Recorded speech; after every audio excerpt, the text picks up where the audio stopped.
Good morning, good afternoon, and good evening, wherever you might be joining from. I am HR Funk, and welcome to my firing line. And this is a special edition of the firing line. This is the 70,000 subscribers live stream, and also we're celebrating 2 mile streams. As of noon yesterday, or thereabouts, we hit 70,000 subscribers. And I say we because all of you are in this along with me. I am not in this all by myself.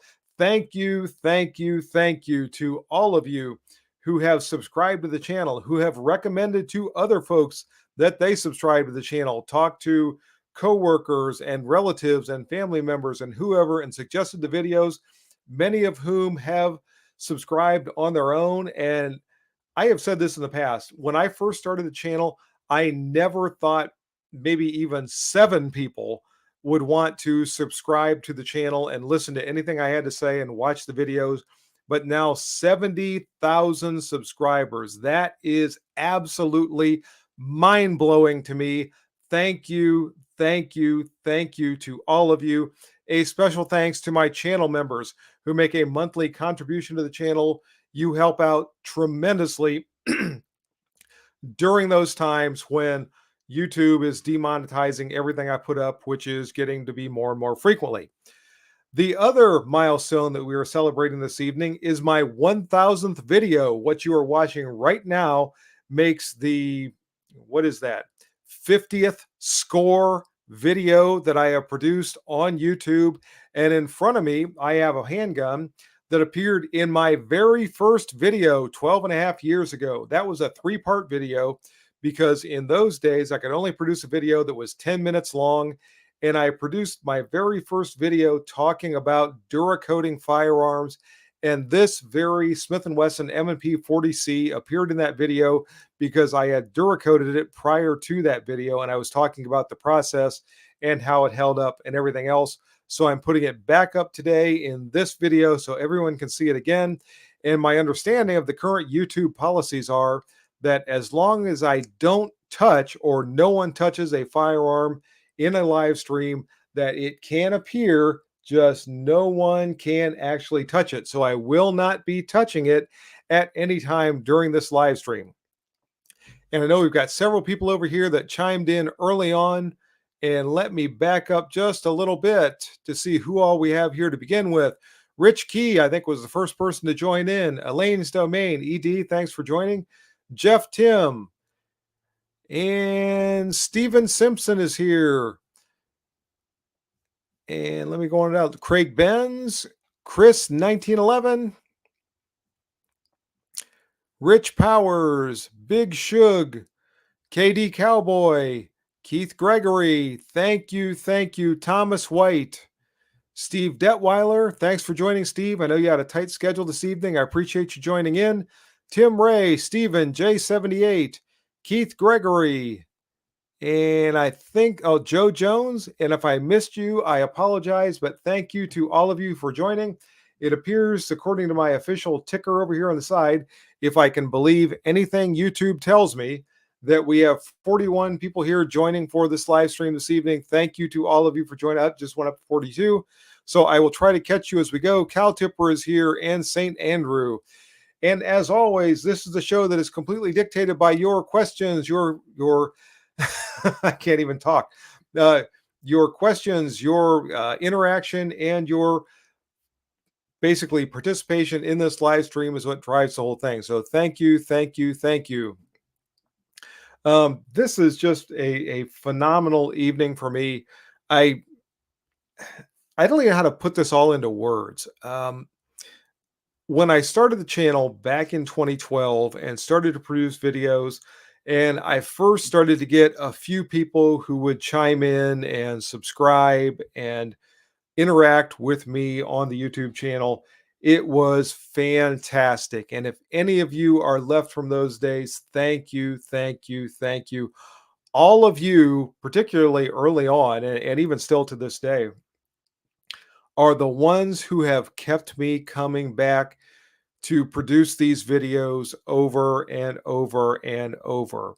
Were it not for you, I would have been gone long, long ago, because as I've said, dealing with YouTube is what's a kind way that I can put this? Unpleasant for firearms content creators. Now, for someone who creates other types of content, whether it's cooking or funny cat videos or how to fix your car or home decoration or whatever, I'm sure it is a much different experience. But for firearms content creation, it is a constant, constant battle. And thank you to all of you for keeping me inspired, for keeping me motivated, and keeping me willing to come back and continue to produce these videos that hopefully all of you enjoy. It's it's been an amazing ride. In a lot of ways, YouTube and my experience as a YouTube content creator has really opened a lot of doors and allowed me to experience a lot of things that otherwise I never would have done. I have met a lot of you and just phenomenal, tremendous people, very like minded in our enthusiasm for firearms and our willingness to share our enthusiasm with firearms with other folks. And from many of you, I've learned a tremendous amount in the comments that have come back in and the things that we've explored together. It has really helped to enhance my enjoyment and my knowledge of firearms. And hopefully, I've been able to pass on a lot of what I have learned to all of you. Uh, and beyond that, um, the the ability to do some of the things that I have done and to meet people in the firearms industry and develop relationships and to have products coming in that I can review and I can present to all of you. Just recently, when I had the sling from McLean Corporation that I just happened across at the NRA annual meeting, to be able to come across something like that that I really like and meet those folks and talk to them and then be able to turn around and present it to all of you, that's something that would never ever have happened without YouTube. So it's this weird juxtaposition. On one hand, I am beholden to YouTube and Google for allowing me this platform and this opportunity to present information to all of you.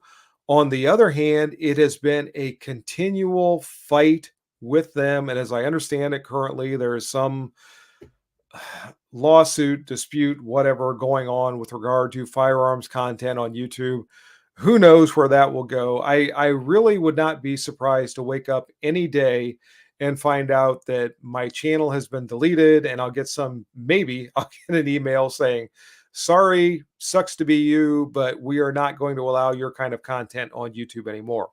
If that ever happens, my plan is to go to Rumble. I have a Rumble account and post something there for all of you so you know what happened and hopefully you can get the word out to everyone else.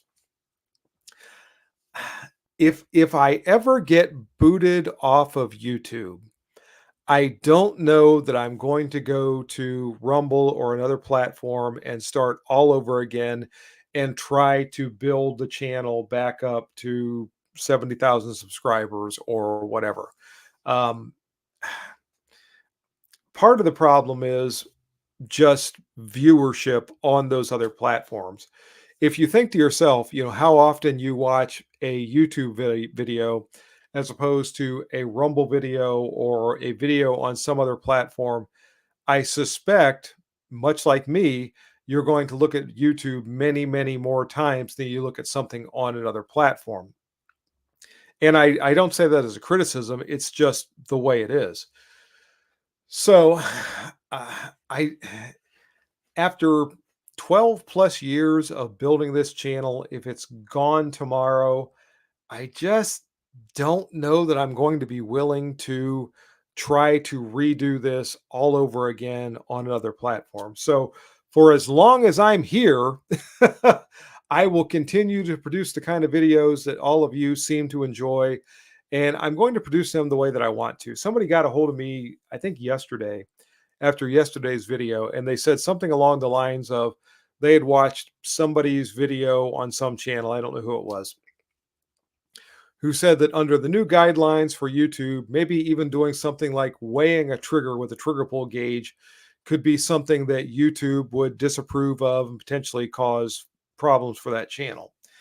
And I'm just not going to do, I am not going to water down my content to the point that it's not presenting information to all of you that I think you want, or that I think is important for people who are looking at firearms or interested in firearms or whatever, because somebody out there in the cyber universe doesn't think they like that. I'm just, and beyond that, I'm not going to wake up every day and reread all the rules on YouTube to see what they changed during the time I went to sleep and the time I got back up the next day. I'm just not going to do that. I'm going to present the videos to all of you that I want to produce, that I think you want to watch. And as long as that lasts, it's going to be great. And when the day comes that they finally go, nope, you're gone, then I guess I'll be gone. But at least until that point, I'm going to produce videos the way that I want to produce them. And I know that I've been ignoring the comments over here. I apologize for that. So let me jump back over. Katie Cowboy, anyone ever shoot a 45 Bisley with a Bisley grip? I have a 44 special Ruger Blackhawk Bisley, and when I load it up with the Skeeter Skeleton loads, it is very similar to the 45 Colt load. So very similar. It's a very pleasant shooting handgun. I don't think that's going to bother you. And I got your email earlier today asking that same question. Shooting a 45 Colt in a revolver like that is not an unpleasant experience. I don't think you're going to dislike it. Rich Key, I can prove I'm Irish. Okay. Mark Hankins, Paul Harrell, Tools, Targets, Hickok 45, HR Funk, and Such 10, 10. Well, thank you. Thank you for putting me in with that group. I mean, that is very flattering to me. I really don't think I'm in the same league as someone like Paul Harrell or Hickok 45, but thank you. Thank you. I really appreciate the compliment. Trexter, hello, and congrats on your achievements. Thank you very much. Rabbi, all Titans fall. Google will be antiquated in less than 10 years. It could be. Who knows? It's kind of amazing to watch the meteoric rise of YouTube in particular. When we wind the clock back to what, 2005 or there, I'm not sure exactly when it started, but very early on there was so little content, especially firearms content. And I remember before I ever started to post videos of my own, looking at Hickok 45, he was on very early on. Looking at Nut and Fancy, he was on very early on. Such was on very early on. Military Arms Channel. And I'm trying to think if anybody else is still left from back in those days.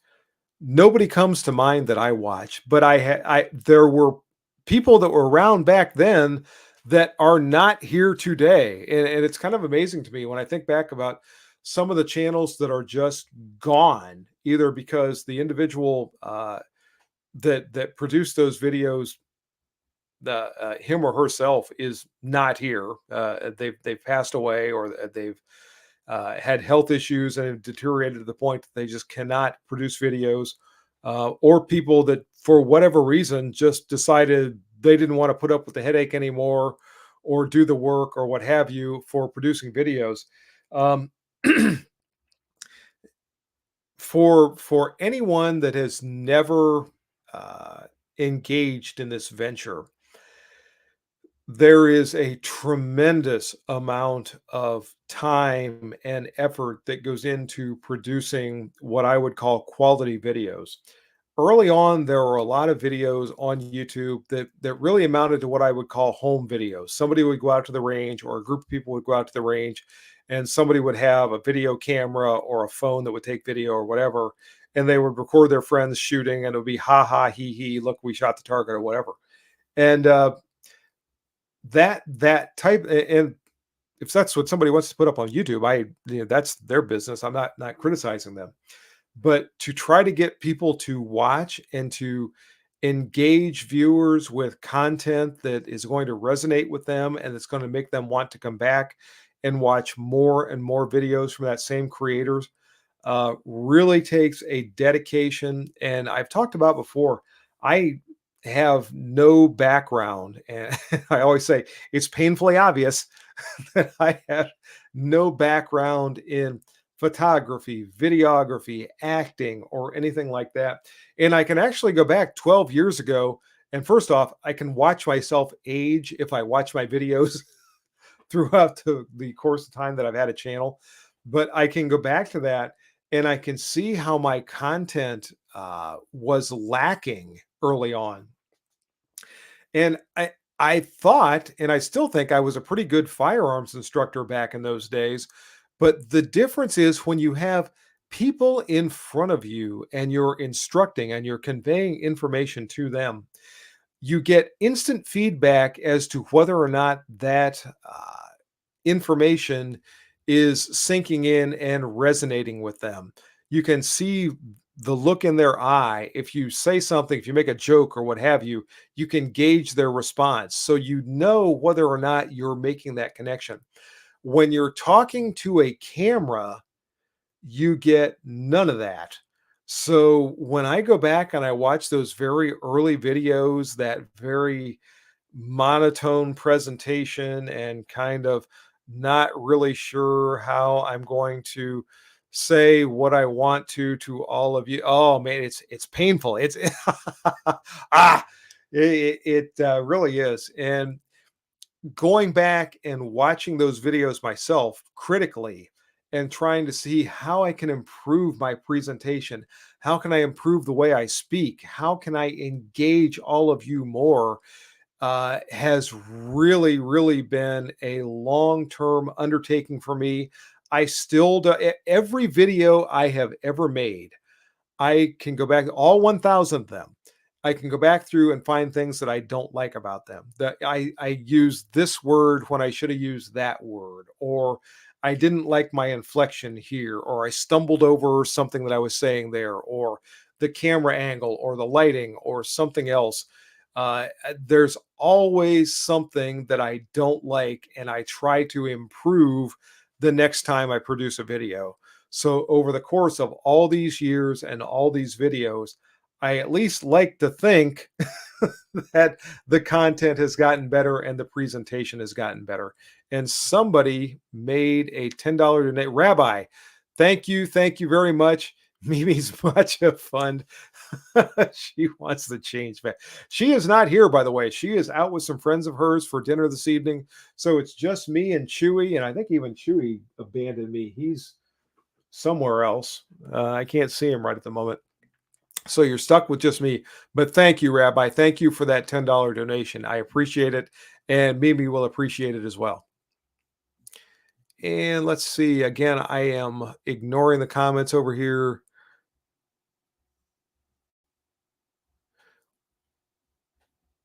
Rabbi, don't say anything about tech. It doesn't meet with the standards of conduct. Craig Benz, I think your content is still safe. I still see some other really goofy stuff on other channels.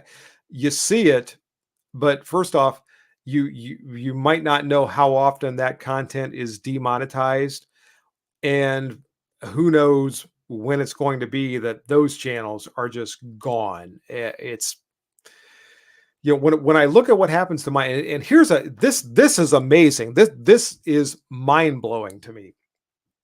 I produced a video. Let's see. I'm trying to think if you folks have seen it yet. I think you did. I think it's already posted on YouTube, where I was talking about the reliability of the Generation 3 Sub 2000.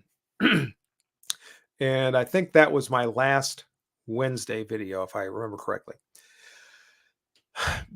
When I was I uploaded that video, and shortly thereafter, I got a notice from YouTube saying that there was a copyright claim that was filed against my video, and they were not going to monetize that video until the claim was resolved. And I thought, what? a copyright. So I looked at it, and it was a copyright claim from a music producer, a music company, and it said something like "clap line" from some song of theirs. I thought, what? There's no music in this video. How can there possibly be a music copyright claim on this video? And I went and I listened to the piece of music that they claimed was the copyright was violating. And I went and listened to my video, and the portion of the video where the copyright claim supposedly occurred was identified, and it's when I'm shooting.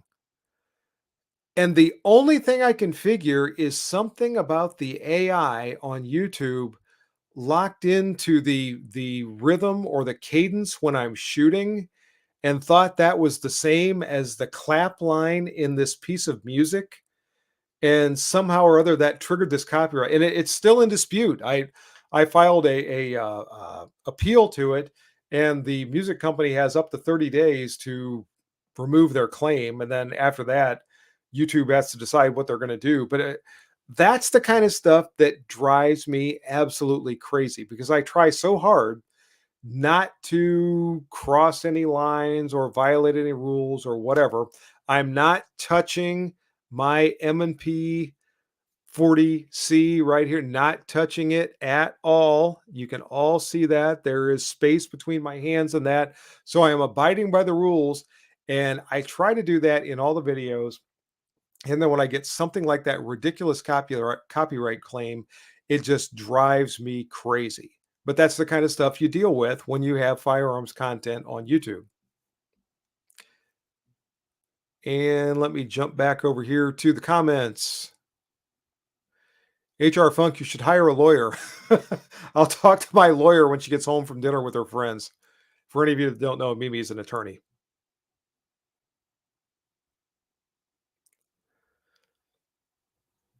Rabbi, what's that tell you about those people? They consider us harmful, but Jerry's in the bathroom with little girls are okay. Yeah. Yes. Yes. I know what you're saying. I get it. Believe me.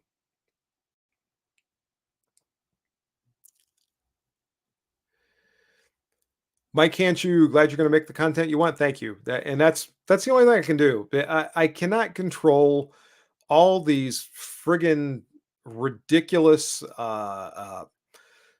things that YouTube comes up with on almost a daily basis. Today this is okay. Tomorrow that's.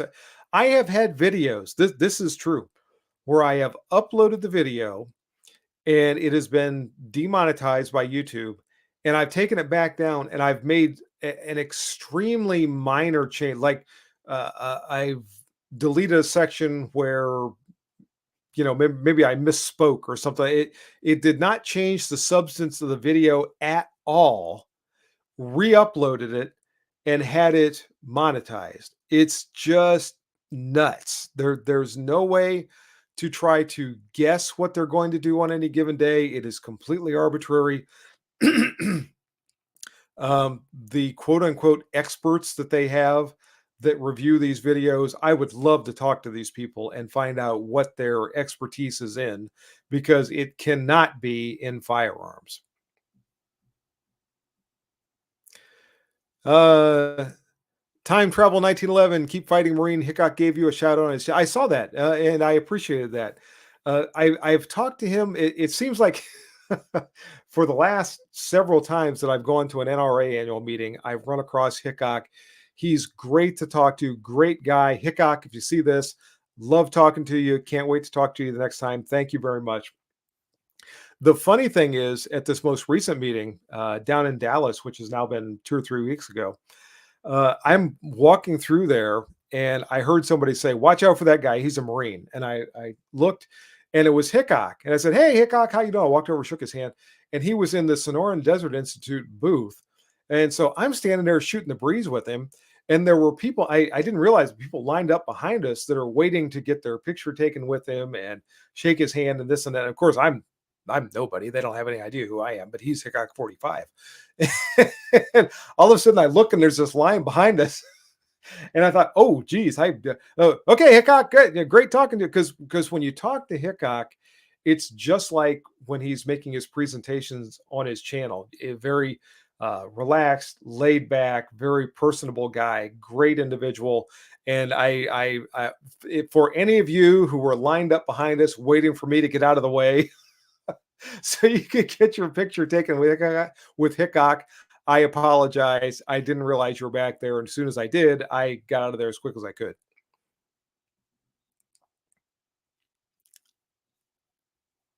Hickok 45 is a BATFEH.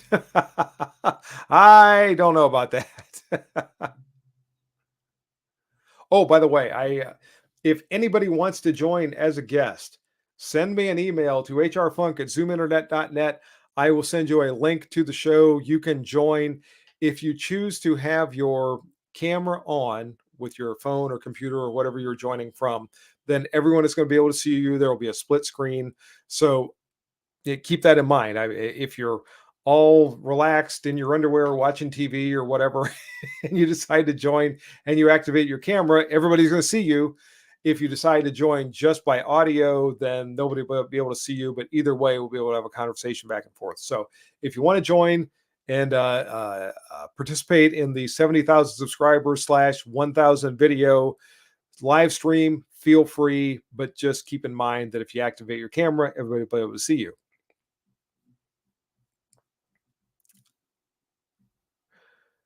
Thomas White, you're in that league. Thank you. Thanks, Tom. I appreciate that. I don't think I am, but thank you very much.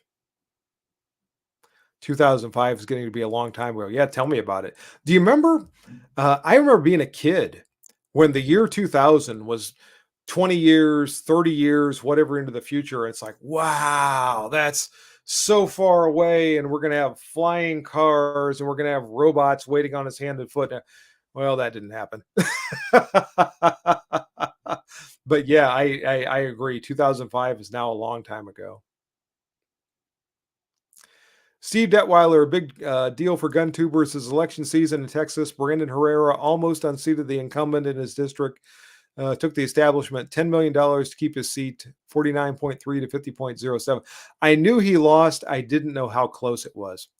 FPS Russia, yes, that's one of the channels that is gone, and apparently he might not even be free anymore. I don't know whatever happened with his situation. Demolition Ranch, Iraqi veteran 8888. They're obviously both still around, at least as far as I know they are. Gun Blue 490 has some good. I've seen some of his stuff. It is pretty good. Katie Cowboy, really appreciate you in this channel. Sue Chicago 45 too. And we'll never respond to. Wait a second. Are too large. We'll never respond to emails or messages. I don't know about never. Never is a long time, but I cannot imagine how many responses or comments on videos they must get on any given day or emails or what have you. So it might not be a lack of desire so much as an inability to respond to the constant influx of emails and messages and what have you. You know, for me, first off, I'm not mentally right, but I will wake up in the morning. I wake up in the average morning somewhere between 4:30 and 5, and the first thing I do is grab my phone and look at it. And depending on the day of the week and whether or not a video went live the day before or whatever, I'll have somewhere between 5 and probably 25 messages that came in overnight. And this is just overnight. This is not the previous day. And usually what I do is when I'm sitting there, I'm half awake and I'm responding to messages. So if you ever send me a message, you get something back that's incoherent babble, it's probably because I wasn't awake when I was sending that. But I try to respond to the vast majority of messages I get. I used to respond to every single one, and I got to the point where I thought some of these are just, if somebody says, you know, way to go, or you know, I have one of those and I really like it because blah blah blah blah blah. There's not much I can say to that. That they're making a statement for themselves. Sometimes I'll give that a heart just to let them know that I did read it and I'm aware of what they said. Um, Sometimes these days I'll let those go just because I'm going on to the next one where someone has asked a question or they're making a comment that I think requires some kind of response or what have you. But again, when I go back to somebody like Hickok or Such or Iraqi veteran or these really really large channels, I just cannot imagine the number of questions, comments, or what have you that they have coming in every single day, and trying to respond to every single one of those has got to be a Herculean effort.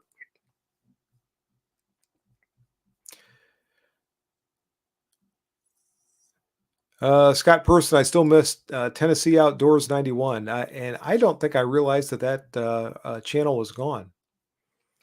Rabbi, oh yes, this platform has changed. Very raw 20 years ago. Yeah, it was. Very much so. HBO 10-8. I understand you're not a fan of Glocks, but what are your thoughts on the Glock 22 and 40 cal? At my last police department where I was chief, we had Glock 23s, and that was the issued handgun when I got there, and it was for as long as I was there. I was working on going to a new issued handgun when I left the department, and the chief that followed me, I don't think ever completed that project. But Glocks are Glocks, whether they're in 40 Smith and Wesson, 9 millimeter, 10 millimeter, whatever. They are extremely reliable. They just work. They are adequately accurate. I don't care for the way they don't fit my hand. I'm not crazy about the trigger. I'm not wild about the sights. For me, there are other options that work better. I'm not really so much a I'm not at all a Glock hater, or somebody that uh, disparages Glock. It's just I prefer other handguns. So if a Glock 22 works for you, I think that's fantastic. More power to you. I hope it continues to work for you for a long, long time. I think that's the best thing I can say.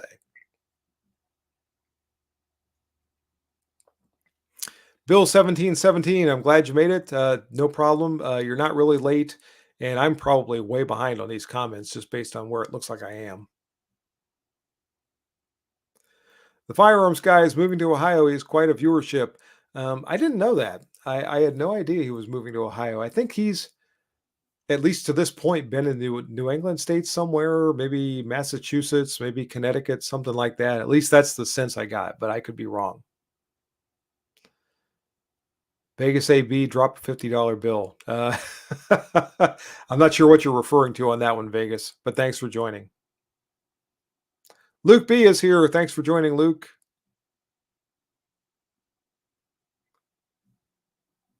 And I'm zooming down through these comments now to try to get a little closer to where I'm supposed to be.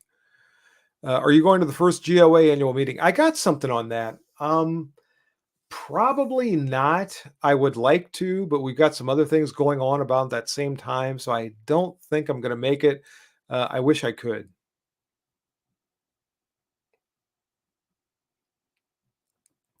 Craig Benz, you've improved a great deal. Some of the early ones were a bit stilted, even though they had really good info. Well, thank you. I still, I guess I'm proud of that from those early videos. I think the information has always been pretty good. It's just the presentation that's been lacking. So hopefully that's improved over the years.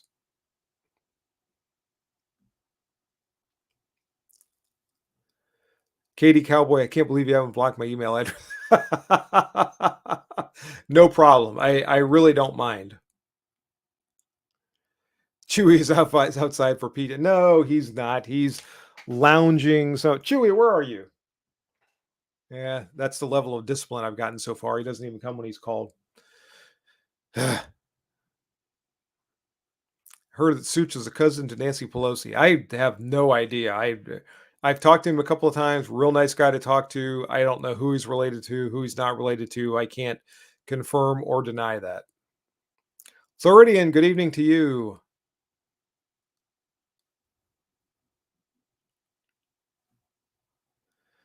Mystical Stab Artist. Looks like he's talking to frogs. So let me keep going here. Steve Detweiler, congratulations. I've got 4 more videos to edit before bed. See y'all Saturday. Good. Thanks for joining, Steve.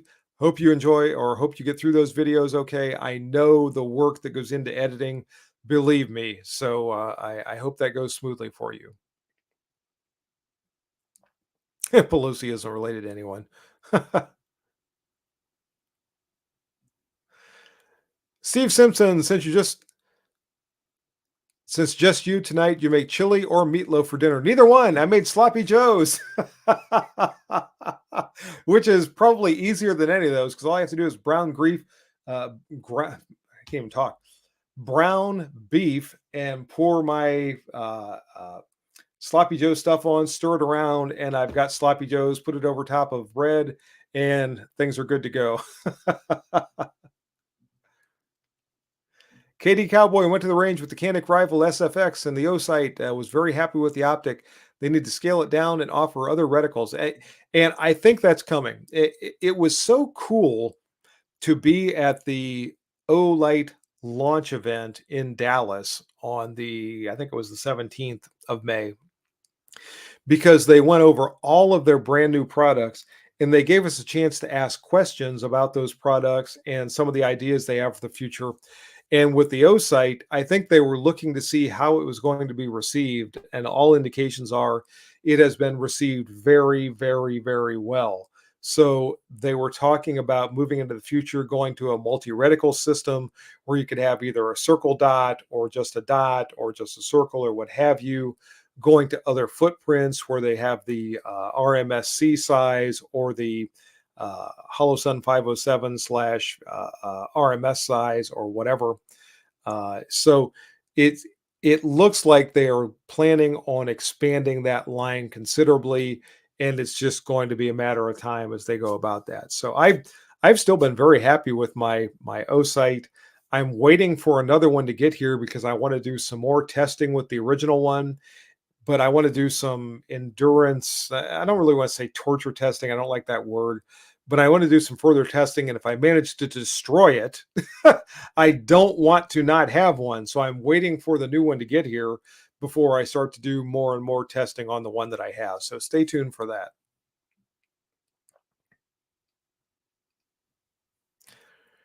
Rich Powers, you do a great job and always have a lot of great information. Thank you, Rich. I appreciate that. Without further ado, thank you for the congrats.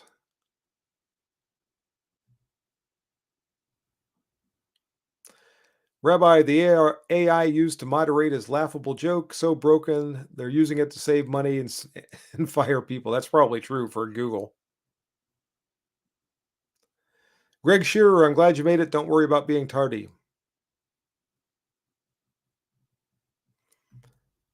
Gunsam Revolver aficionado is a psycho. No, I think he's a good guy.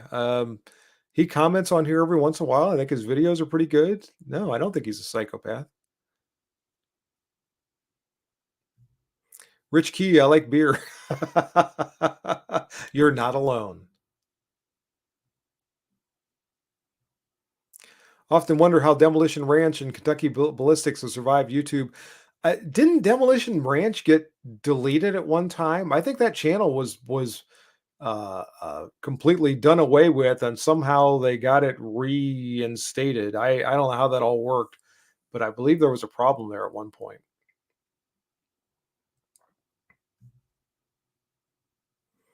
Mystical Stab Artist Dick Fairbairn is good. He is good.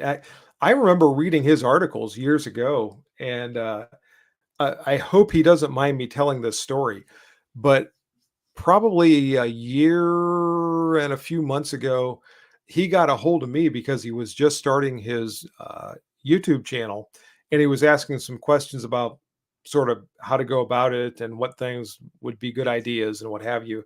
So I tried to give him the best information I could. And then not all that long ago, I got a hold of him because I had some questions about some testing that he had done, and I was looking at doing the same type of thing. Great guy to talk to, very willing to share information. So yeah, I have a very, very high opinion of Dick Fairburn.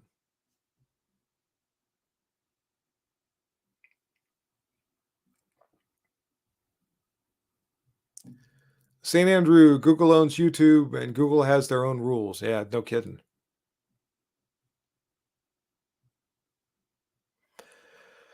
Mike Cantu, whatever happened to Full 30? I don't know. I really have no idea what its final fate was, but as I said earlier on, when people think of videos for something they want to watch, whether it's baking a cake or how to balance the water in your swimming pool or repair the brakes on your car or whatever, the first place they think of is YouTube. And the same thing holds true for firearms. I think Full 30 was a valiant effort, but it's just not where people go. Similar to Rumble, my sense for Rumble is it's a little bit more oriented toward political commentary. So if you want to go there and talk about the presidential race or some conflict somewhere, be it Israel or Ukraine or whatever, or you want to give your thoughts on current social topics or what have you, that's more what Rumble is there for. Um, it's not really a nuts and bolts technical platform. Now, that's not to say you can't upload that type of content there, and I have. I've got oh man, I'm not sure just exactly how many videos I have on Rumble. I don't think I've got 100 yet. But if I upload a video on YouTube and I upload the same exact video on Rumble, I will get maybe 5% of the views on Rumble that I get on YouTube. And that's even with YouTube trying to quash the content and all the issues that I have with YouTube. So I don't want to criticize Rumble, but it's just not where people go for firearms content, at least not now. Now, if YouTube does away with all the firearms content and people like me have to go somewhere else, then maybe it'll pick up, but that's just not where it is currently.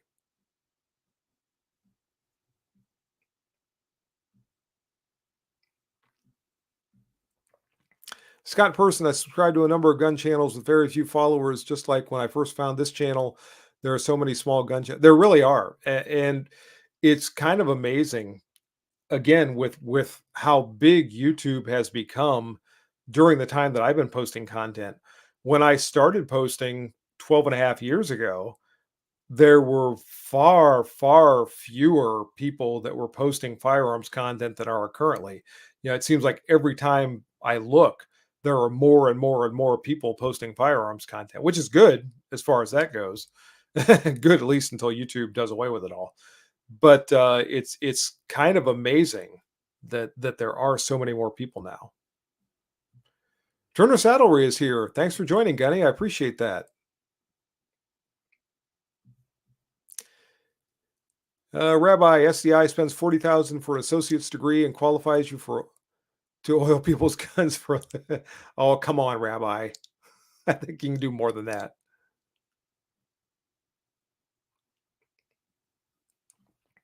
And again, I'm zooming down through comments here. Ben Crane, I met a YouTube star once. Got Private Chewy. Yes, Ben Crane got to take Private Chewy out for me because I was busy with my adoring fans at House of Pain Armament. Actually, what was I doing? Drinking coffee or something like that. You took him out for me. Thanks, Ben. I appreciate that.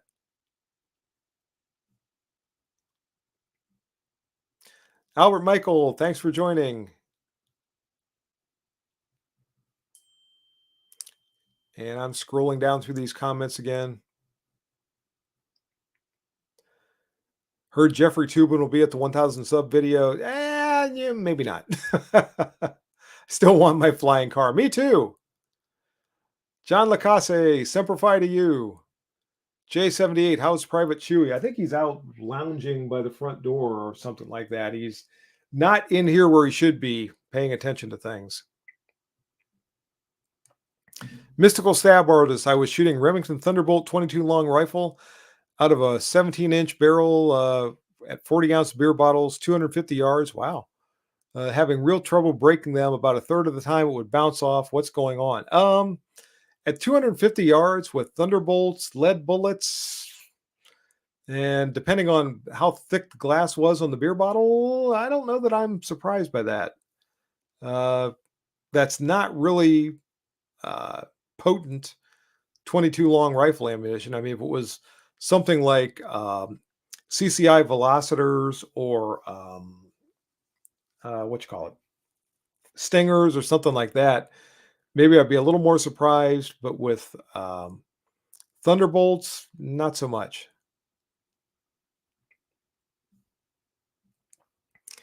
Rabbi FPS was a bad man.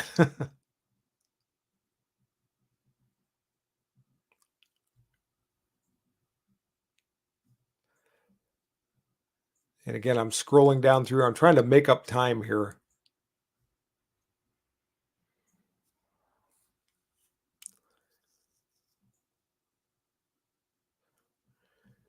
Craig Benz poll here. What's first in the morning, coffee or phone? Phone, actually, believe it or not, because my coffee maker doesn't come on until about 5:45 or so. So I get again, I wake up between 4:30 and 5, so I'm definitely looking at my phone before I have any coffee, which should explain a lot of things if you get one of those weird responses to a comment or a question.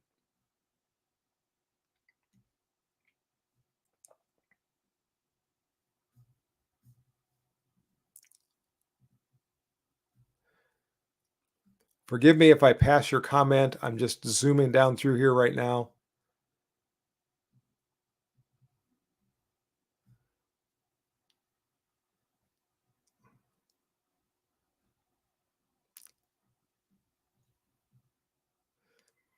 Craig Benz, the real question, Glock or SIG 226? You don't like either, so which is best? Um,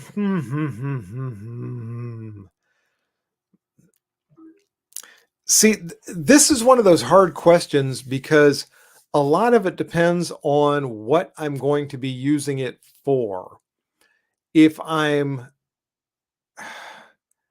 if I'm carrying it as a duty weapon, I would probably go with the SIG 226. If I'm shoving it down inside my waistband and going out somewhere and uh, potentially going to have to deal with who knows what, then I might maybe go with the Glock. I don't know. No, maybe I'd still go with the 226. Um, but so much of it depends on context. Yeah, I think both times I would go with the 226.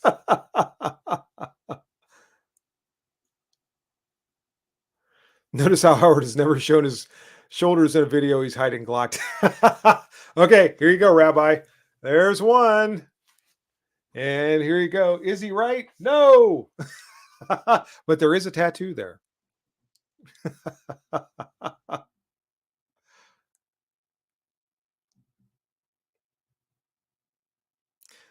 Ben Craney always seems to have some Glock mags laying around. Those are for my sub 2000. So don't be a wise guy, Ben.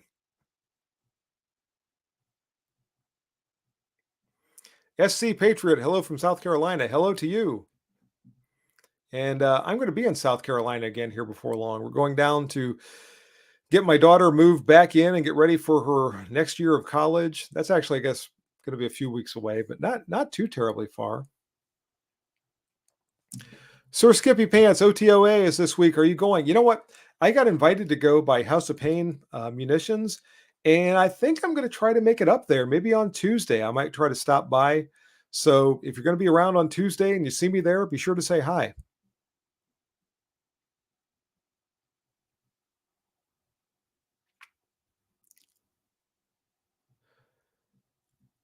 Hold on a second. J78 Firearm was in Michigan, Detroit area, Michigan passing. I'm assuming this is a response to somebody else. I'm not following you there. When you carry a pocket pistol, what type do you prefer? This is a funny question because when I went to church this morning, I wanted to find something I could drop into a pocket, and I went with my old Smith& Wesson CS9, which is, holy smokes, how old is that thing? 25 years old or something like that, because I like the idea of the double action trigger. I know I can drop it into my pocket if I turn or move or bend over or something. That long, heavy double action trigger pull is going to add a measure of safety. And at the same time, if I have to use it, I've worked enough with the double action, single action transition and all that that I'm not worried about it. So that was what I went with this morning.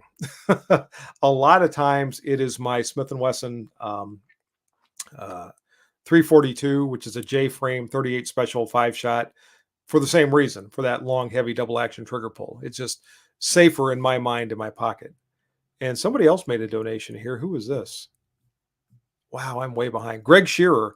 Thank you very much. Thanks for that donation, Greg. I appreciate it greatly.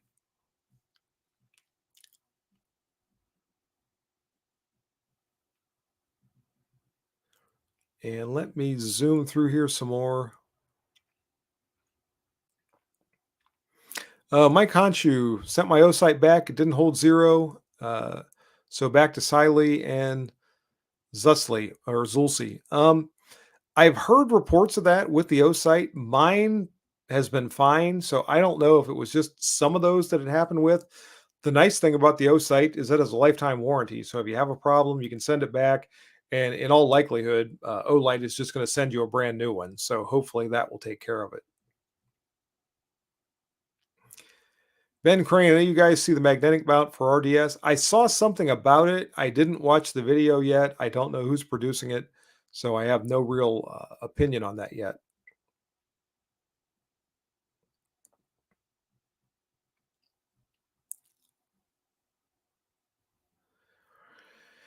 Jeff Tim, talking to Joseph Navarro, so I'll just move on past that.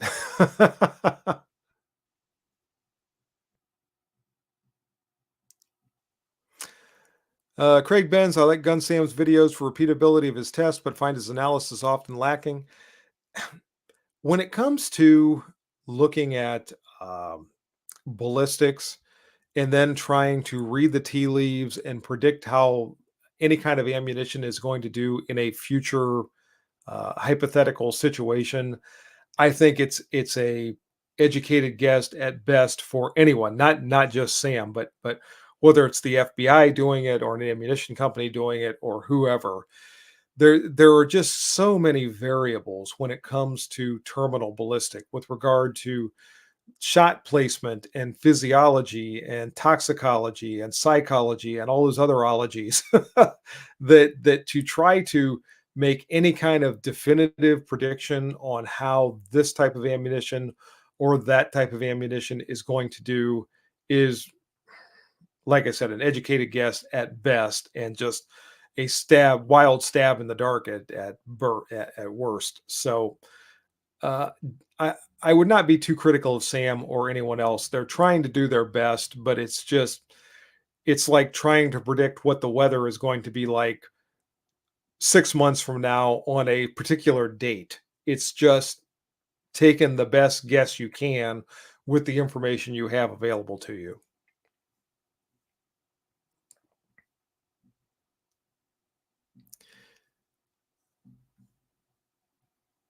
And let me see where we are here. Dan Gurton, hey, from North Carolina. Congrats on 70,000. Thank you very much, Dan. Robert KF1 wins the next meet and greet.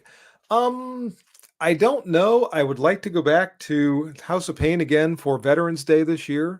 I really enjoyed that last year. They haven't asked me to, so maybe maybe they don't want me to come back. But I probably there. I'm hoping to make it up to Camp Perry. I don't know if I'm going to get to shoot, but I wouldn't mind going up there maybe one day just to walk around and maybe go down Commercial Row. But as far as an actual organized meet and greet, I don't have anything scheduled presently. Fecal warning. What do you believe is better, the Winchester Model 70 or the Remington Model 700? This is the eternal Ford Chevy debate. I like the Remington Model 700, but there are many, many knowledgeable people who like the Model 70. They're both very good rifles. You're not going to go wrong with either one.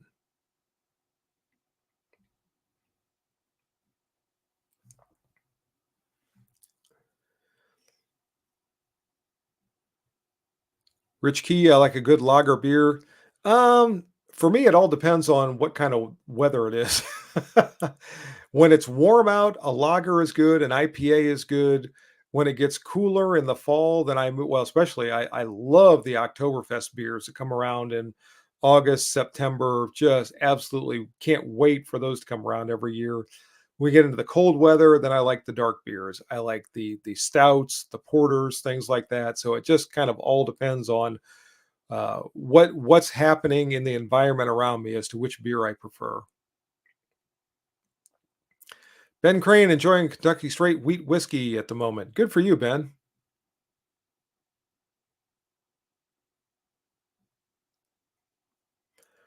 Robert KF1 tried to get a picture of Chewy at Hop, but some random guy horned into the picture.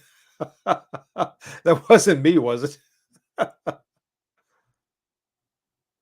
J78 always liked Jim Beam. I like Jim Beam. I also like Maker's Mark. Greg Shearer, any more 1911 reviews in the future? I don't have any planned currently, but I've got one firearm waiting to review currently, and I don't have anything else after that. So depending on the time frame, I've got some other things. I'm waiting for some things to come in that are holding up some reviews that I want to get done. So when I get those kind of things, I can hopefully get those reviews done and look at maybe um, some additional handgun reviews into the future. But right now, I don't have any 1911 specifically on the schedule. Mike Ancho is pretty hardcore phone before coffee. Yeah, tell me about it. SC Patriot, hello to you in South Carolina.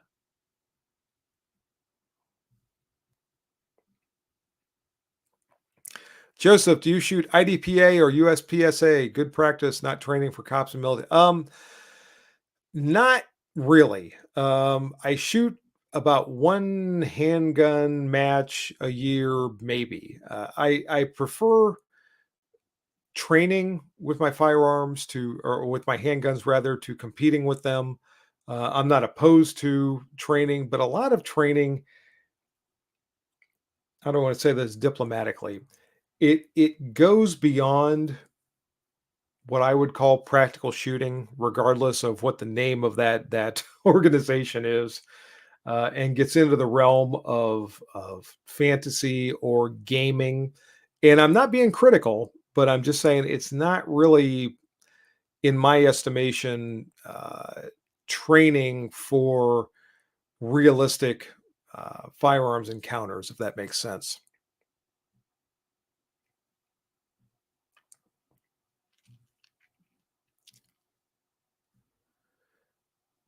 And forgive me, I am zooming through here again. Katie Cowboy shot the M&P 1522 long rifle, and the safety on a BB gun feels better than that. Yeah, and that was something I did not like. Probably one of the few things I didn't like about the 1522 that I got a few weeks ago is the feel of that safety.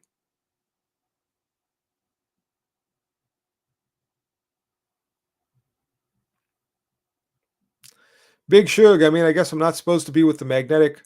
Oh, he's talking about the magnetic red dot sight mount.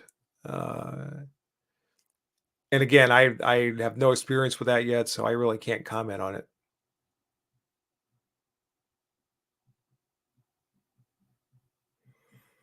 Mike Hanshoe just had my tramp stamp lasered off last month.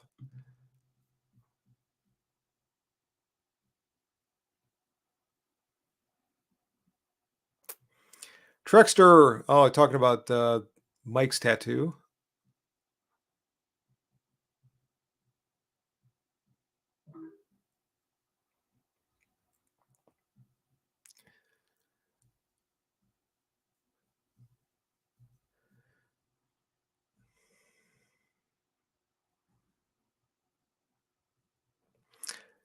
Nick Knox, when, if ever, should we expect to see or fly under a duress flag? Serious question. And unfortunately, I cannot give you a serious answer. Graybeard, thank you for the congratulations.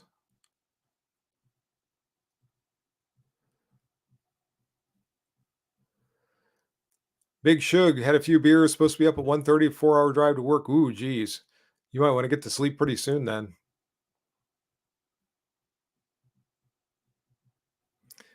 Rabbi just took a toxicology class, got an A, can't wait to forget it all.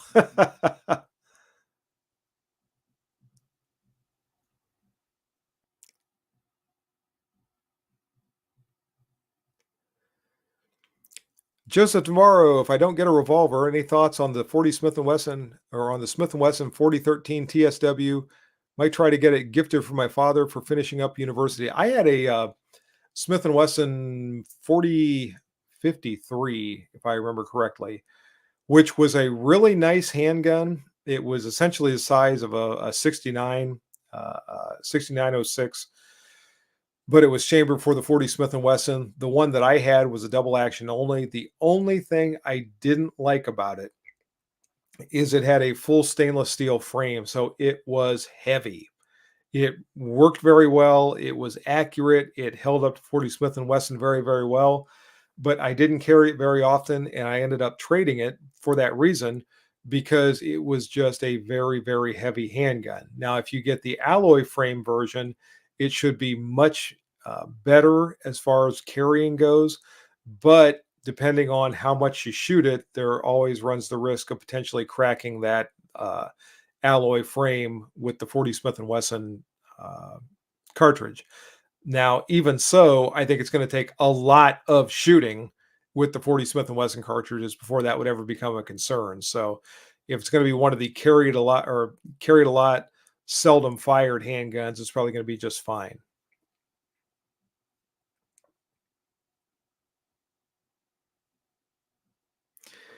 Eddie Memphis, why do you rely on manufacturer specs to get a scale and caliper and verify their dimensions? I do sometimes, particularly the weights, but yeah, the dimensions. If the manufacturer's dimensions are off by whatever, a tenth of an inch or less, are we really going to be able to feel that? I don't think so. At least I'm not going to be able to. So, if that's a concern for you, by all means, if you go to look at a firearm at a store or whatever, take calipers with you and tape measures and rulers and whatever you want to. But I'm just not that worried about it. I've carried too many firearms, too many different ways to get that wrapped up over very small fractions of an inch, one way or another.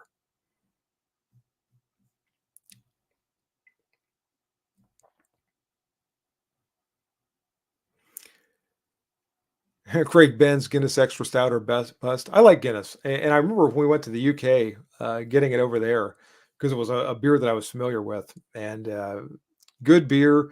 The only thing is, if it's warm out, then something like a stout, whether it's Guinness or anything else, is just really, really heavy. Yingling makes a what do they call that? It's the Hershey chocolate porter or something like that, which is really, really good. But you drink one of those things and you're thinking, oh man, I feel like I can't move because it's just such a heavy beer. And if it's warm out and you're doing something or whatever, it's just a bit much for that.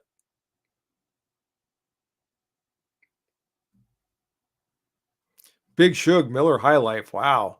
I haven't had one of those forever.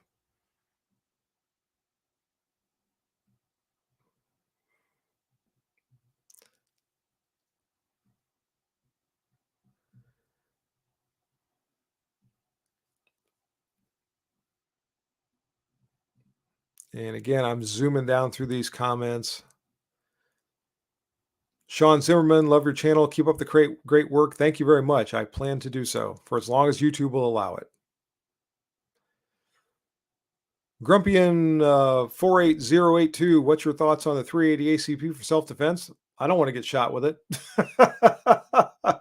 um, I think it's adequate at defensive ranges. I've seen people that met their demise after being shot with a 380 ACP. Um, they didn't necessarily drop and die instantly, but they definitely did ceased to exist very shortly after stopping one of those bullets. So uh, it is a lethal round, and it did, at least in the one case that I'm thinking of, stop the individual that was trying to uh, had shown up at another location allegedly to kill somebody. That individual ended up stopping a 380 ACP, and very shortly thereafter assumed room temperature. So like I said, I don't want to get shot with a 380.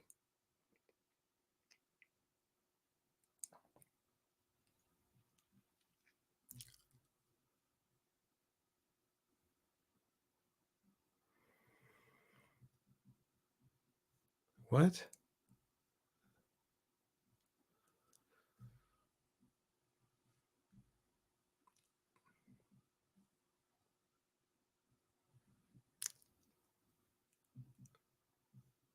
And it looks like some of you guys are talking to each other, so I'm zooming past some of these comments. And if I missed something you said, I apologize, but I'm just trying to catch up here.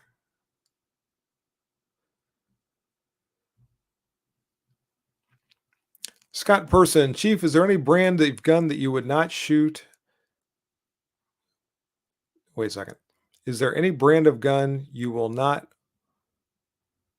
one or shoot, and why?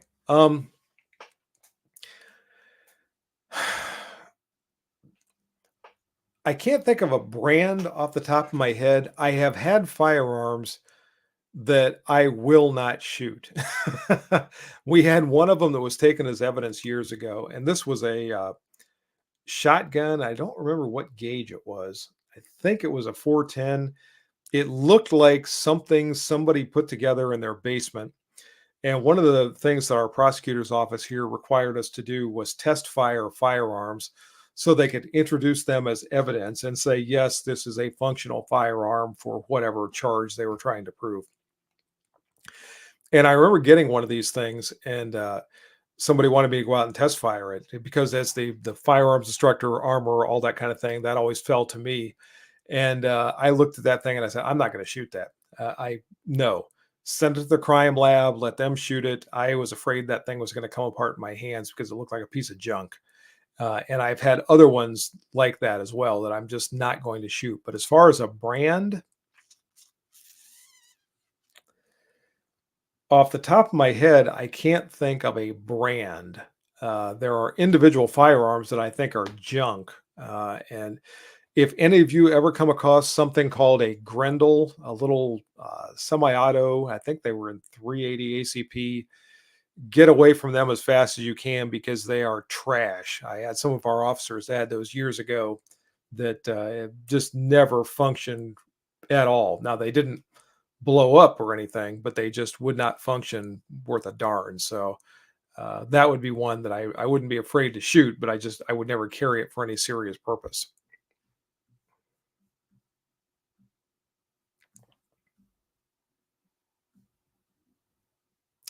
Raybo, congratulations on 70,000. Thank you.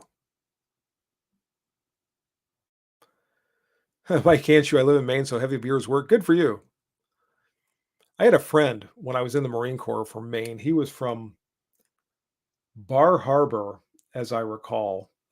Great guy. He was my roommate when I was in Japan. Sean Holler was his name. Hopefully, if he sees this, he won't mind me mentioning his name. But great, great guy. And I've thought about before, there are so many guys that I knew back then that I have not talked to in 30 years. I still remember those guys. And I've always thought, maybe they would come across one of my videos and say, hey, glad to see you. Whatever. I've, gone on to such and such a career and here's where I live and whatever. But never heard of any of them. And I've thought about before coming on a live stream and just saying, hey, if anybody knows so and such or whoever, just tell them I said hi. And I might do that someday just because there are so many of those guys that back in the day we were so close. And then you get out of the military and you just, never see or talk to anyone again. It's kind of sad actually.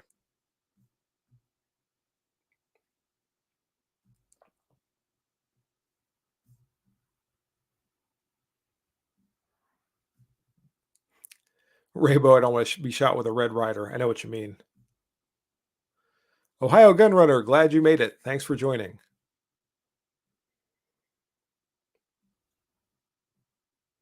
Ben Cannon. I did not decline shooting the Yeet cannon. As I recall, you were still testing it at the time, but I don't think I refused to shoot that. That's not the way I remember it. What knife did you carry in the Marine Corps? If I carried a knife, it was a K-bar, but I rarely carried a knife. In fact, I had a K-bar that I would take with me if we were going out and doing some sort of field work or whatever, which for MPs was not real frequent. But I ended up trading that to somebody one time for beer money or something stupid, and not getting it back, which is why almost 30 years later, I can't see it. This one, I can't get it back here on the safe to replace it because that replaced the K bar that I traded for deer money, beer money all those years ago.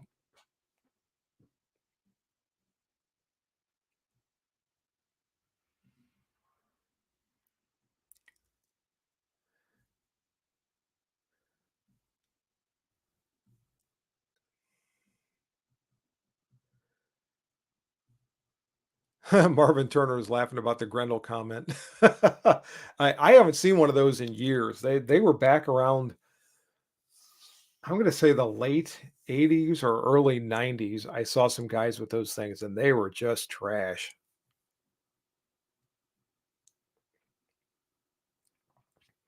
Mike Honshu, close to Bar Harbor, great vacation spot. Yeah, I know nothing about it other than that's where my friend was from.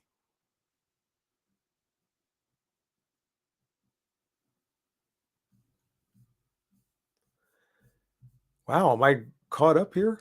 I think I might be. Bahaba. Yeah, I think we used to tease him about pronouncing it that way. Ocean Piper, congrats on 70,000 subs. Thank you.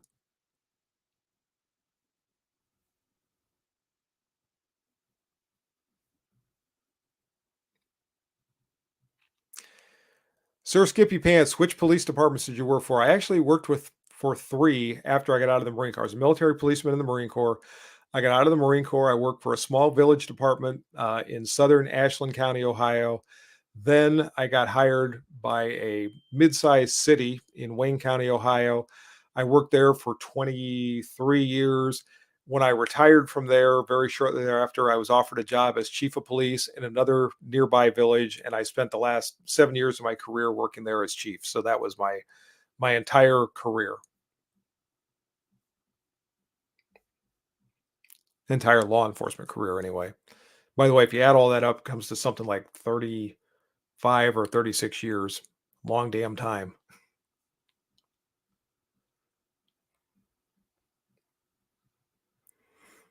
Mike can't you? We've all done the bad trade for beer money.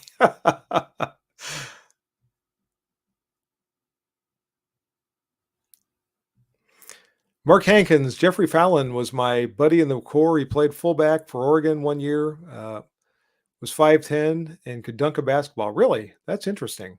Um, I did not know he was in the Marine Corps.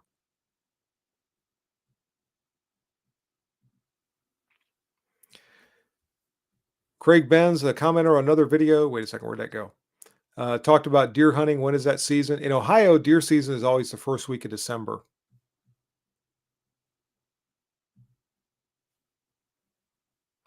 Jeff Tim gave my K-bar to a guy headed for Desert Storm, told him to pass it on to someone who needed it. Well, that was very noble, Jeff. Hopefully, it came in handy.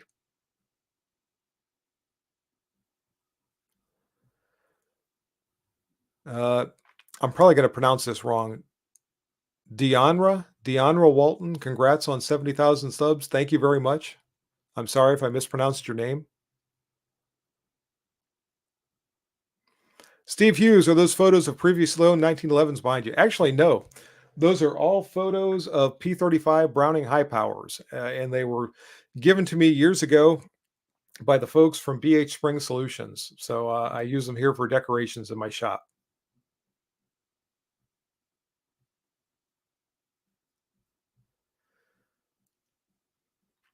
Big Shug, what mid top tier brand do you recommend? I have a weird thing for Sons of Liberty and feel that it's better, feel like a better FN and would be way to go because of the barrel alone. Uh, I don't know if you're talking about handguns, long guns, or what have you. Smith and Wesson is hard to go wrong with either one of those as far as that goes. But I'm not sure exactly what you're asking there. Mike Sims, congrats on 70,000. Should have been a lot more long time ago. Thank you. Rabbi, you're telling stories out of school about the article where the officer had activated the taser for the kid in school. Believe it or not, I was dealing with people all the way from my little corner of the world. I got calls from the London Daily Mail. I got calls from Inside Edition, all over that situation. Oh my lord.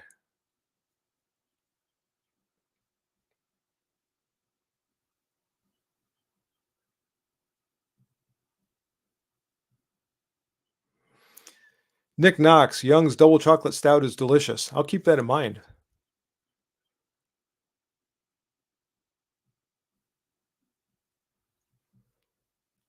Ben Crane, thank you very much for the donation. $10 from Ben. Uh, some Milkbone money for Chewy. Hey, you know what? He is still UA here. Chewy, what are you doing? Hey, Chewy. No discipline whatsoever.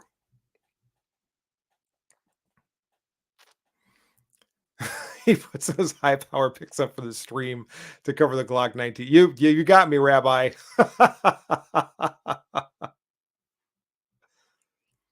Mike Hanshu, blueberry beer from Sea Dog. That sounds interesting. I've never seen it, but it sounds interesting.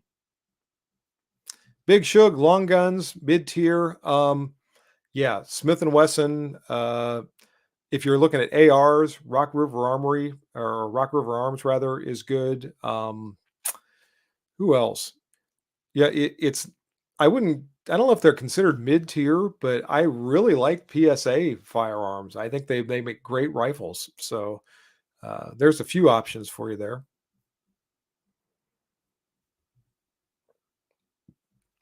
Inside Edition. How old are you?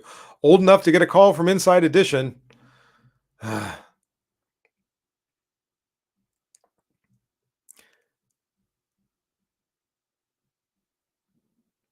Roderick, I'm glad you made it here. I'm glad you had fun with your grandsons this weekend. Raybo likes the private Chewy videos.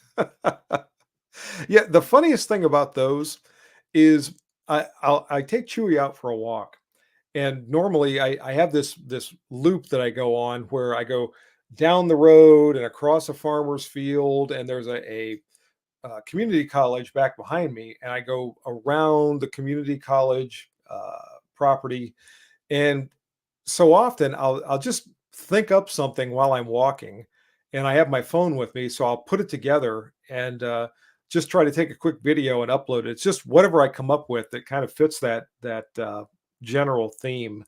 My favorite one that I've done is the camouflage one with him because that's the one I watch and I just laugh.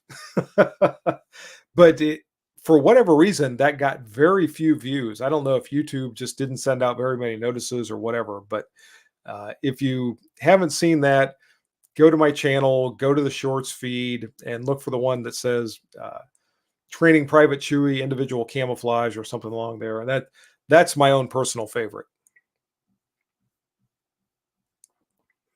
Rumor has it HR Funk's last issue pistol was a Glock 19. No, it was not. HR, what is the most notable crime you responded to? Wait a second. Where'd that go? Most notable crime you responded to as an officer?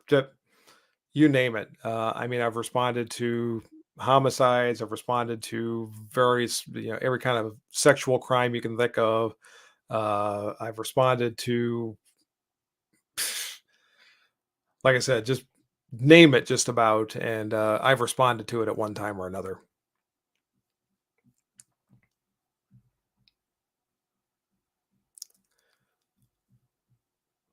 Thomas White's got to leave. Thanks for joining, Tom. Hope the family emergency is nothing too serious. Have a great night. Rainbow 34, have you wondered if Chewie thinks he's the sergeant and you're the private? He probably does.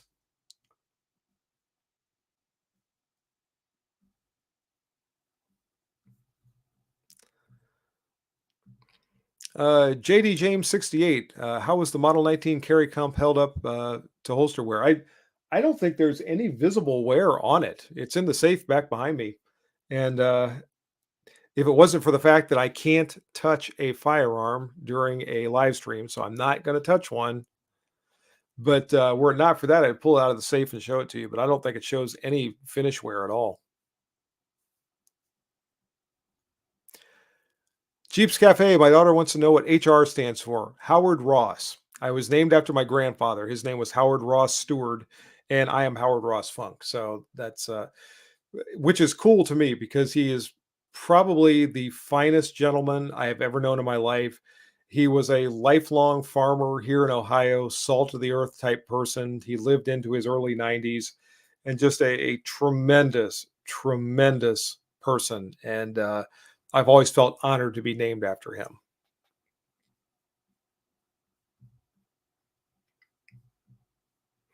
Uh, Paul Puglia, are you going to do another cooking in the kitchen? Yeah, I am. There was one the other night I was gonna do, but I just didn't have enough time. I made uh, uh, salmon and parsley potatoes and something else, some vegetables to go with it. It would have been a great one to do a video on, and I just didn't have enough time to do it. But I will be doing more cooking videos in the future.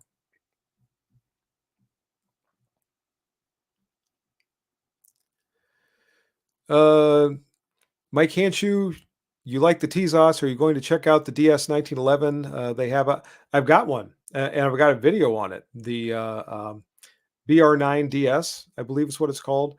There's one in the safe back behind me. I'm going to be taking it to that training course that I'm going to in July. So yeah, I've already got one, and so far I've been pretty impressed with it. Harold Rothstein.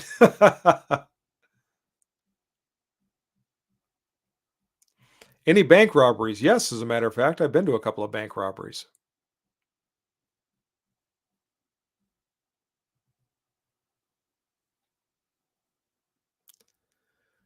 What are you saying here, Rabbi? You can ask a cop a question, they'll never reply unless you're a cop and you're in private.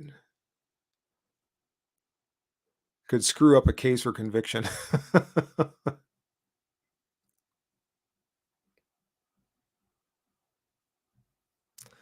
Rainbow 34, I can imagine the scariest call is the domestic violence. Never know what you're going to face. The funny thing about domestics is they become so routine. You go to them constantly over, and sometimes it's the same people over and over again. I'll tell you a funny story. In a city the size that I worked in, we have a lot of transient, I guess transient residence is the way I'm going to characterize it, where they go from this apartment to that apartment to some a trailer or something like that, and you end up going to the same residence over and over and over, even though different people are living there. And it gets to the point where you walk in and you're going, "Oh wow." So they decorated it this way. The last people had the TV over there and they put the TV over here. Because you're so familiar with the address from past calls that you've been to at the same place, and then somebody else moves in and you're going back to that same location. And many times it's the same people over and over and over. So domestics, they should not become routine, but they become routine. You just and you're thinking, oh no, here we go again. And you know what you're going to be hearing when you get there, and you know that whoever is not going to want to make a report or file any charges, and the other person is not going to cooperate, and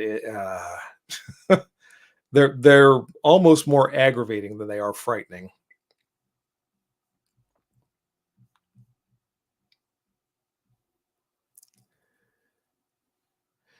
Um, where are we here?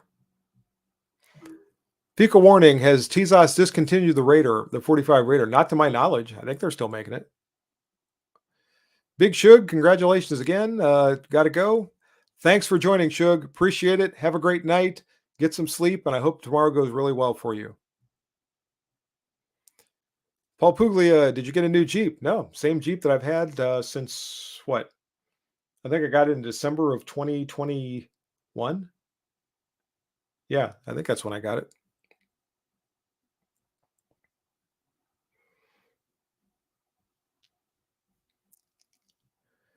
Mark Hankins worked the night shift in Little Havana, never walked up on a traffic stop without a weapon in hand, low profile by my leg. Yep. I get that. I've been known to do things like that myself.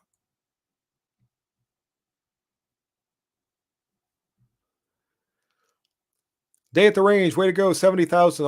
Awesome to see it grow. Thank you. Thank you very much. And by the way, I appreciate your videos. I subscribe to your channel and it's always fun. By the way, if you guys haven't seen Day at the Range, it's a lot of fun. Mr. Revolver Guy, very, very positive, very enthusiastic, great ambassador for firearms related topics. So check out his channel, check out the videos. They're just really enjoyable and entertaining to watch. Ben Crane, haven't seen a Smith lever gun yet. Neither have I, except for at the NRA annual meeting. If I can get my hands on one, I'd like to do a review, but so far I've not seen one in real life yet.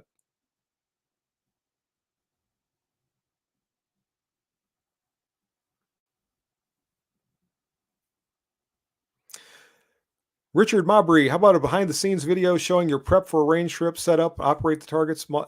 I've got one. There's one that I did several years ago, and I called it behind the shot, and it's the making of a YouTube firearms video. If you go to my channel, it's still up. It was another one of those videos that got very few views, but I was kind of proud of it at the time because I went back through and I showed everything from conceptualizing the video to getting everything organized to going to the range and recording it to coming back here and editing it to the upload process. And the process has not changed that much. The video is probably 4 years old, give or take. But go back and look because I've got one just like that. And then I made another one called Managing a YouTube Firearms Channel, where I was talking just about dealing with YouTube and the various policy changes and one thing and another and trying to make ends meet financially and all those kind of things. So that's another one that I made.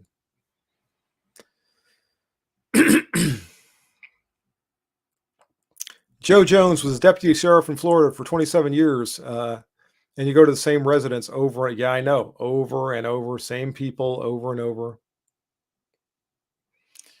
Justin just ordered a Henry Heirloom Big Boy. Good for you. I hope you like it.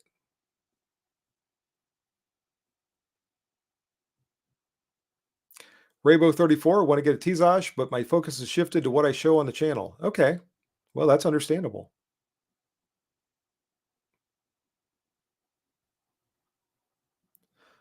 Uh-oh. Ben Crane told me I missed a super chat from Denora asking if I prefer a double action or single action, striker fired or DASA.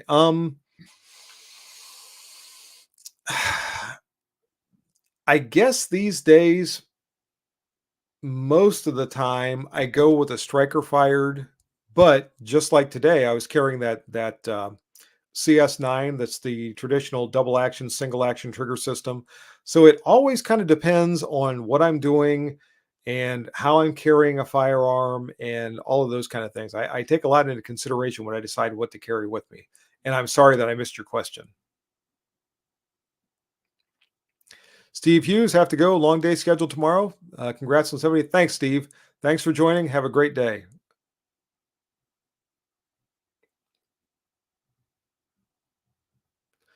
Scott Person, do you shoot clays or trap or skeet? I've only done that a couple of times. It's a lot of fun, but I just never really got into it as a serious competition.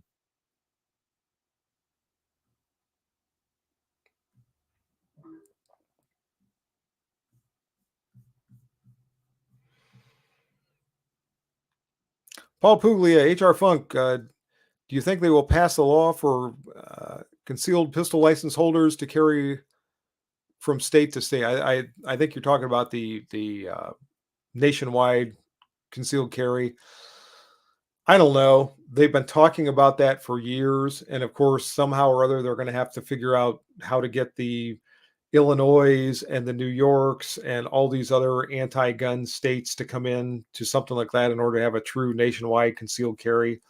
And I don't know. I don't know if we'll see that or not. It'd be nice.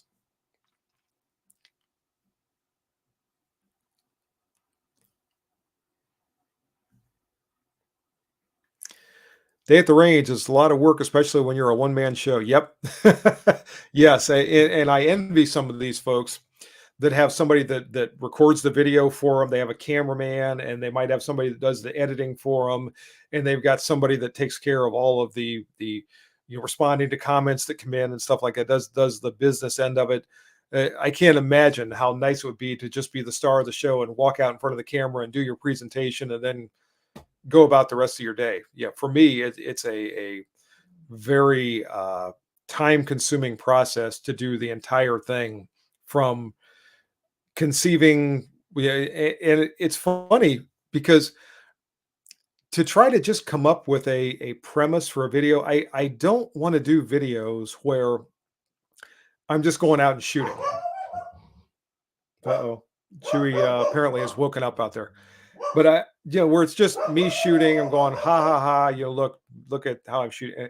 I always try to come up with something that's going to be an interesting premise, either a review, or I'm comparing this firearm to that firearm, or I'm comparing accuracy or ballistics, or I'm looking at something historically or whatever. So just trying to come up with an engaging premise and then plan how you're going to do that, and then go out and actually record it and then edit it together so it makes something that resembles sense, and then get it put up and hope that people are going to like it. It really is a quite an endeavor.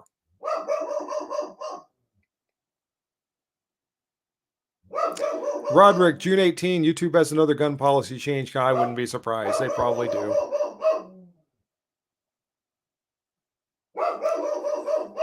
Chewy. I have no idea what he's barking at. Probably somebody's walking by the house with a dog on a leash or something. Raybo, you put a lot in your videos and it shows. Thank you.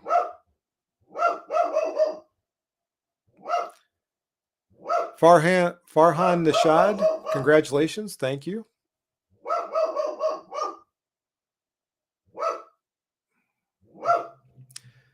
Raybo, need some blooper videos. I did some blooper videos a couple of times and they got almost no views. So the blooper video turned out to be a blooper.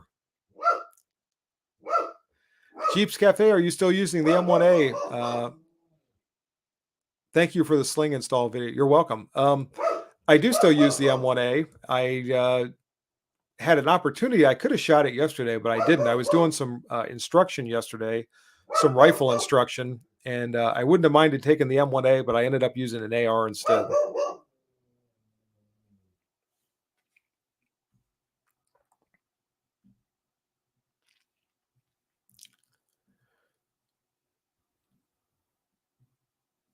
And Rabbi's got to go. Thanks for joining, Rabbi. Have a great night.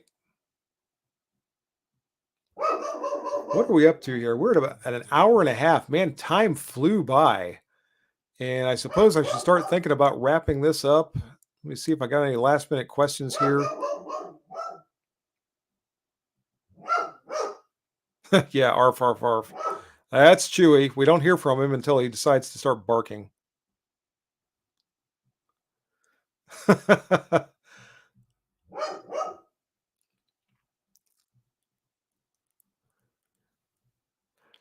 All right, folks. I have made it down to the bottom here. We are at the 1 hour and 34-minute mark. So I'm going to start to wrap things up. Thank you. Thanks to all of you. 70,000 subscribers. Who would have thought? Just mind-blowing. 70,000 subscribers. Thank you, thank you, thank you to everyone who's subscribed.